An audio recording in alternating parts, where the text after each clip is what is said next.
세상에 널려있는 맛있는 음식들, 식재료들 정말 너무너무 많아요. 너무너무 많으니까 이거를 우리가 안 먹고 살 수는 없잖아요. 안 먹고 살 수 없으니 이거를 알아가자는 거예요. 알아가면서 적당히 조절해서 그렇게 나에게 잘 알맞게 먹자. 여러분 안녕하세요. 벌써 한 해가 바뀌었네요. 뜬금없지만 모두들 새해 복 많이 받으시기 바랍니다. 오늘도 어김없이 바디 체크를 조금 해보려고 하는데요. 20대 때부터 30대 초반까지 제가 한창 고강도 운동을 할 무렵에는 체중이 한 92kg에서 많게는 100kg까지도 왔다 갔다 했었고요. 그때 당시에 3대 중량은 한 500 후반에서 600까지도 나왔던 것 같아요. 밝혀진 바는 없습니다. 지금은 86kg에서 88kg 정도를 오가고 있고 3대 중량은 진짜 아득바득 기를 쓰고 들어야 한 400 겨우 넘기는데 사실 그 중량을 많이 드는 것에는 큰 의미를 두지 않고 있고요. 온전히 그냥 즐거움과 건강을 위해 운동을 하고 있고 또 생활에 불편함 없고 옷을 입었을 때 핏이 좀 잘 떨어지는 이제 와서 그런 몸이 좀 더 좋더라고요. 그리고 유지하기도 편하고요. 최종적으로 우리의 도가니 그 관절은 영구적이지 않습니다. 정말 잘 아껴 써줘야 하기 때문에 특정한 목적이 있지 않는 한 무리해서 고중량이 연연하는 운동을 하고 있진 않아요. 그래도 전신 스트렝스를 잡아주는 것에 가장 코어가 되는 운동은 데드리프트랑 스쿼트라고 생각을 하기에 이 두 운동은 제 컨디션에 따라서 체중이 한 1.8에서 2배 정도 들어주려고 신경을 쓰는 편이에요. 데드와 스쿼트는 남녀 모두에게 그래도 자신의 체중만큼 컨트롤할 수 있다면 다양한 방면으로 도움을 줄 수 있는 운동이라고 생각을 합니다. 그래서 좀 신경 써서 해보실만 할 것 같아요. 자 그렇다면은 제목과 같이 제가 생각하는 가장 빠르게 몸이 좋아지는 방법은 바로 배움이라고 생각합니다. 예를 들어 남자분들은 멋진 몸을 만들어 보고 싶다. 또 여성분들은 예쁜 라인을 다듬어 보고 싶다. 혹은 움직임의 기능 향상이나 재활이 될 수도 있고요. 나아가 예를 들어 내가 선수를 할 거라면은 가장 동경할 수 있는 선수를 찾고 그렇게 찾았다면 그 선수한테 가서 배우는 게 가장 빠른 길이라고 생각을 합니다. 멋진 몸을 만들고 싶은 남성분들도 또 예쁜 라인을 만들고 싶은 여성분들도 자신이 이상하는 지도자를 찾아서 배워보시기를 적극적으로 권장하는 바이고요. 저는 어떤 가치보다 더 큰 가치를 가지고 있는 것은 시간이라고 생각을 하거든요. 그렇기 때문에 우리의 시간을 단축시킬 수 있는 것만큼 소중한 건 없다고 생각을 해요. 저도 한때는 참 주먹구구식의 그 독고다이로 운동을 했지만 마치 진짜 허공에 삽질을 하는 것 같은 그런 느낌이었던 것 같아요. 운동을 할 때. 그래서 참 많이 배우러 다녔던 것 같고요. 근데 그 중에서도 또 진짜가 있었던 반면에 짝퉁도 있었겠죠. 이 사람은 도대체 나한테 뭘 알려주려는 건지 지금 생각하면 정말 씁쓸했던 기억입니다. 근데 이 또한 그 진짜들을 알아보기 위해서 거쳐가는 과정이라고 생각을 했었고요. 그 배움들이 한때는 제 인생에 최고의 몸을 만들어 볼 수 있는 그런 계기도 만들어 주었고 또 제가 30대를 거치면서 그 제가 바라보는 지향점이 아주 크게 바뀌었거든요. 이따가 좀 나오겠지만 제가 엄청 잘 먹어요. 다른 영상들을 보셨다면 또 아시겠지만 제가 진짜 곰처럼 처먹거든요. 근데 현재 컨디션을 유지할 수 있었던 것들도 모두 다 그 배움에서 깨달은 것들이 대부분이었던 것 같아요. 그러니 혼자 했으면 수년이 훌쩍 넘게 걸렸을 것들을 짧게는 10회, 길게는 30회 이런 단위로 단 몇 개월 만에 배움을 통해 얻은 것들이 대부분이었고 이게 꼭 운동뿐만이 아니라 어떤 분야에서도 일맥상통하는 것 같은 게 그렇게 배움을 통해 해당 분야에서 한번 눈과 귀가 트이고 나면은 아주 간단한 유튜브나 네이버 정보만 봐도 그 흡수하는 속도와 양이 엄청나지는 것 같았거든요. 그래서 배움에 있어서는 저는 투자를 아끼지 않는 편이고요. 또 배움이란 어떤 분야에서도 내가 가장 빠르게 성과를 낼 수 있는 좋은 길이라고 생각을 하고 있습니다. 여기서 한 가지만 더 첨언을 해보자면은 제가 만약 어떤 선수나 전문 직업을 갖기 위한 목적이 아니고 단순히 지금보다 몸이 좀 더 좋아지고 싶다, 멋진 몸을 만들어 보고 싶다 하는 일반인 기준으로 누군가에게 배우러 갔다고 했을 때 그 지도자가 갑자기 저한테 이제 닭가슴살, 고구마, 야채 이런 식단을 권장하면서 이왕 우리가 해본 거 바디 프로필까지 준비해보자, 또 너의 인생의 최고의 몸을 만들어보자 이런 식으로 좀 얘기를 한다면은 저는 배우지 않을 것 같습니다. 지극히 개인적인 의견입니다만 내가 그런 목적을 가지고 바디 프로필 같은 그런 좀 아주 라이트한 몸을 만들기 위한 목적이 아닌 건강과 그냥 멋진 몸을 만들면서 내 건강을 유지하기 위한 목적이었다면은 이 정도까지는 결코 필요하지 않거든요. 대부분이 정말 그 최고의 몸을 만들어보는 순간 아주 빠른 시일 안에 최악의 몸 상태를 마주하게 될 것이고, 나아가 식탐의 노예로 고통의 시간을 보내게 될 겁니다. 단순히 그것만 봐도 지금 현재 선생님들 바디 프로필 사진을 보고 있자면 현재 모습과는 또 사뭇 다른 모습이긴 하거든요. 이게 현실이에요. 그러니까 그 모습을 온전히 유지할 수는 없어요. 전문가들도 유지를 못하는데 일반 사람들은 그걸 어떻게 잘 유지할 것이며, 그게 참 걱정이 되기 때문에 내가 만약 운동을 정말로 배우고 싶다고 해서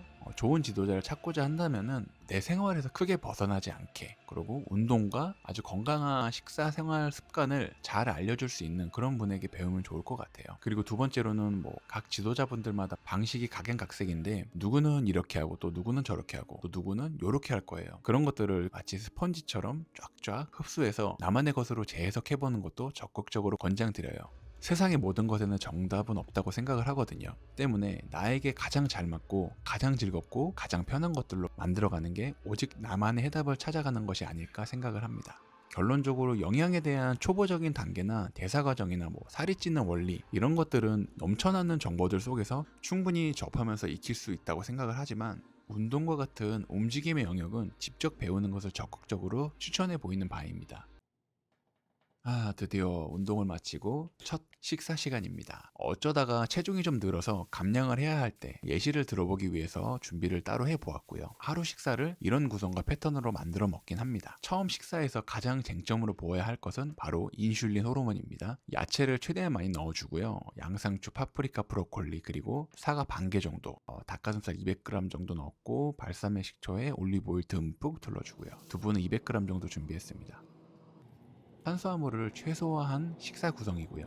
그리고 식이섬유는 엄청나게 많고요. 가장 높은 비율의 영양소는 단백질과 지방입니다. 혈당을 높게 올려서 인슐린이 많이 분비되게끔 하는 식사는 결코 아니죠. 가장 중점으로 보아야 할 것은 첫 식사만 탄수화물을 최소량으로 줄이거나 완전히 배제할 수도 있고요. 그리고 식이섬유가 풍부해야 하고 단백질과 지방 비율이 절대적으로 높아야 좋습니다. 식이섬유는 혈당이 상승하는 것을 최대한으로 방어해주는 역할도 하지만, 첫 식사에 식이섬유를 잘 챙겨 먹어주면 장내에 좋은 환경을 만들어주지만 또 남아있으면서 다음 식사에서 오는 혈당과 인슐린의 반응에도 아주 긍정적인 시그널을 준다는 연구 결과도 꽤 있습니다. 그리고 단백질과 지방 같은 경우는 혈당을 거의 자극하지 않으면서 소화 흡수되는 시간이 탄수화물보다 매우 천천히 이루어지다 보니까 포만감을 유지해주는 것에서 아주 좋은 영양소입니다. 이 구성이 약 한 600에서 700칼로리 정도의 식사고요. 저렇게 먹으면 저녁까지 포만감이 꽤나 든든하게 유지가 돼요.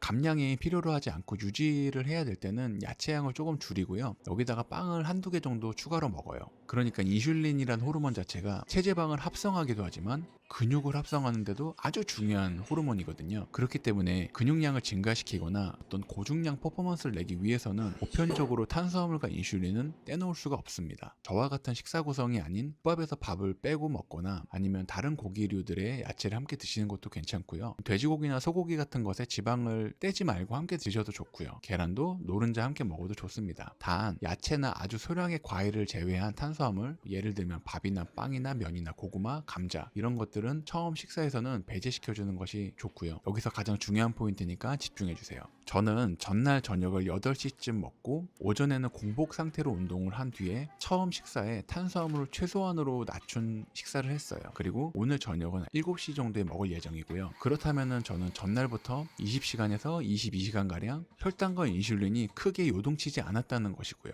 인슐린의 큰 요동이 없었다는 것은 지속적으로 지방을 에너지로 활용해 주었다는 반증이 될 수 있겠죠.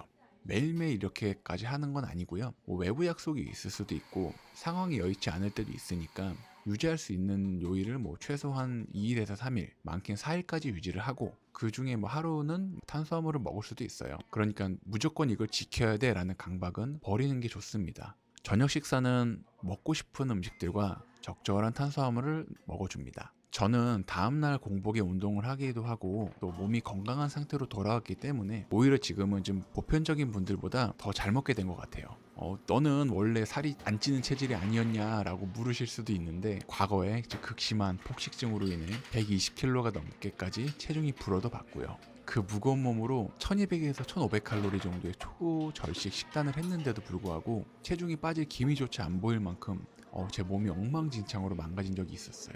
20대 중후반 정도였는데 이러다 진짜 요절하겠구나 싶어가지고 그때쯤 정신을 차리고 다시 공부를 시작을 했고, 마침 그때 또 알게 된 것이 간헐적 단식이었고요. 공복 운동도 함께 병행을 하면서 제 몸에 대해서 조금 더 깊이 있게 다시 공부를 시작을 했어요. 지금은 음식과 운동으로부터 아주 상당히 자유로워진 상태고요. 먹고 싶은 음식들 잘 먹고 하고 싶은 운동 루틴 즐겁게 운동하려고 하고 있습니다. 이렇게 되기까지는 저도 처음 식사는 조금 통제하듯이 먹었고, 마지막 식사는 먹고 싶은 음식들과 또 먹어야 하는 음식들을 적절하게 구성해서 먹어주었어요.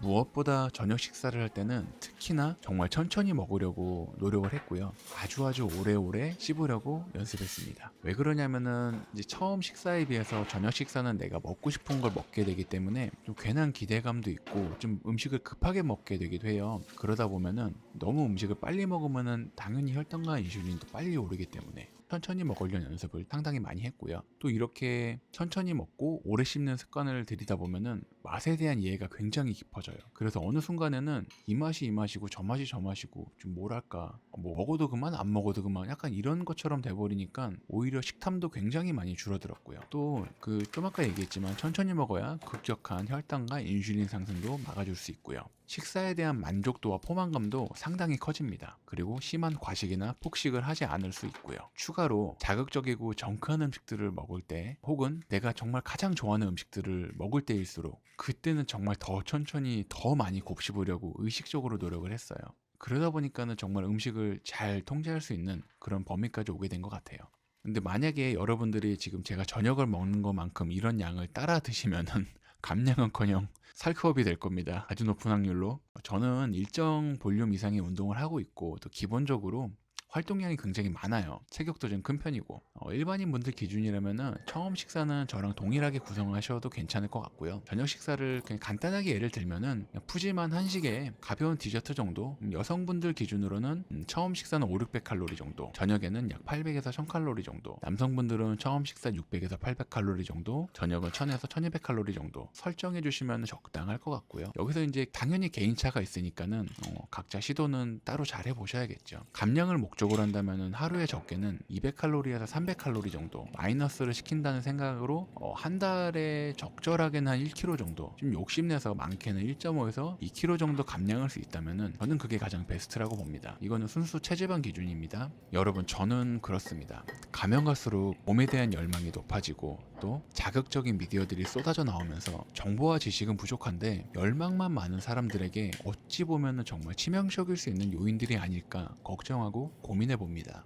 혹시나 일정 기간을 잡아서 편협한 식단을 하고 있는데 내가 선수나 전문 직업인이 되는 게 목적이 아니라면은 꼭 한번 다시 생각해 보시길 바라는 바입니다. 각 전문가분들마다 추구하시는 다이어트 방식이 다 달라요. 그리고 정말 많죠. 일부 재료들을 완전히 배제하고 그런 생활을 몇 개월간 유지하면서 한 걸음씩 나아가는 그런 방법을 선택하시는 분들도 계시고, 수면의 중요성, 아니면 마음의 중요성, 호르몬의 중요성, 각자 이렇게 추구하시는 방식들이 다 다르기 때문에 정말 다양하게 많은 것 같아요. 그런 거에 비해서 제가 오랜 시간 추구해온 방식은 그런 것 같아요. 세상에 널려있는 맛있는 음식들, 식재료들 정말 너무너무 많아요.